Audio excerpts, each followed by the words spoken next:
مفتی طارق مسعود کے بیانات کے لیے مفتی صاحب کے آفیشیل چینل مفتی طارق مسعود سپیچز کو سبسکرائب کریں۔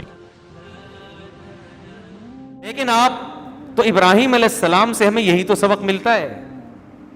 قربانی پہ لوگ اعتراض کرتے ہیں نا، یہ مسلمان پہلے دن جا کے لاکھوں جانور کاٹ دیتے ہیں، آج تو وہ پھر اس میں بھی یہی، بھائی اتنے پیسے کسی جہیز میں دے دو، کسی غریب کو دے دو، اتنے موٹے کٹے لانے کی کیا ضرورت ہے؟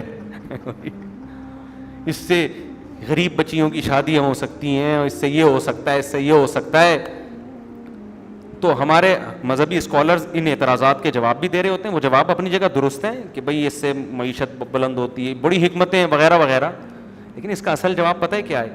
صحابہ نے نبی سے پوچھا یا رسول اللہ قربانی کیا ہے؟ آپ نے فرمایا سنت ابیکم ابراہیم، تمہارے باپ ابراہیم کی سنت۔ ابراہیم نے تو گائے تھوڑی ذبح کی تھی، انہوں نے تو بچہ ذبح کیا تھا۔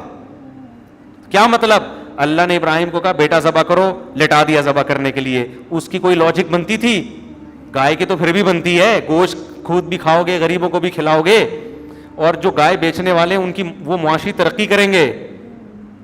ایسا ہی ہوگا نا، لوگوں کو پروٹین ملے گا کھانے کو، گائے کے گوشت میں بہت زیادہ پروٹین ہوتا ہے، یہ بچوں کو مرغی پہ نہ لگاؤ، گائے کے گوشت کھلایا کرو، بچوں کی جان بنتی ہے، گائے کٹے جیسے بن جائیں گے وہ۔ گائے کے گوشت میں طاقت بکرے اور مرغی سے کئی گنا زیادہ ہے۔ تو یہ جب کھائیں گے، کھلائیں گے، اور دعوتیں بھی ہوں گی، محبتیں بھی بڑھیں گی، اور خوشیاں بھی ہوں گی، غریبوں کو پیسہ ملے گا، مالداروں کی جیب سے پیسہ نکل کے کہاں جائے گا؟ غریبوں۔ تو گائے میں تو کروڑوں حکمتیں ہیں، آپ کی وہ سمجھ میں نہیں آ رہا، بچہ کاٹنے میں کوئی حکمت نہیں تھی۔ تو نبی نے بتا دیا ان حکمتوں کو تھوڑی دیکھنا ہے، تو ہمارے باپ ابراہیم کی سنت ہے، ان کو اللہ نے کہا بچہ کاٹ دو، انہوں نے کہا کاٹ دیتا ہوں، اور جب تیرے آگے تھوڑی، اللہ ویسے بھی تو موت دے سکتا ہے نا بچے کو، تو ہم تھوڑی، ہمیں تو لاجک کی ضرورت ہی نہیں، ہم کٹا کیوں کاٹتے ہیں بھائی؟ ہمیں تو اللہ نے کہا لا کے کاٹو، ٹھیک ہے غریب کی مدد بھی کرو، وہ 3 دن کے علاوہ ہے، 3 دن کے بعد پھر کٹا کاٹو گے کوئی ثواب نہیں ملے گا۔ تبھی فقہاء نے لکھا ہے کٹا لے کر آئے نا، 3 دن تک نہیں کاٹا، اب کٹنا نہیں ہے، اب چوتھے دن کاٹنے میں کاٹنے کا ثواب نہیں ملے گا، اب قربانی گئی۔ اب یہ کٹا اٹھا کے کسی غریب کو دے دو یا کباب بنا کے کھا جاؤ، اب قربانی نہیں ہے۔ ہاں اس کی قضا واجب ہے، تو قضا بھی ایسا ہی ہے کہ جانور نہ کاٹو، پورا پیسے صدقہ کر دو، اب کاٹ دیا تو پھر گوشت صدقہ کرنا پڑے گا۔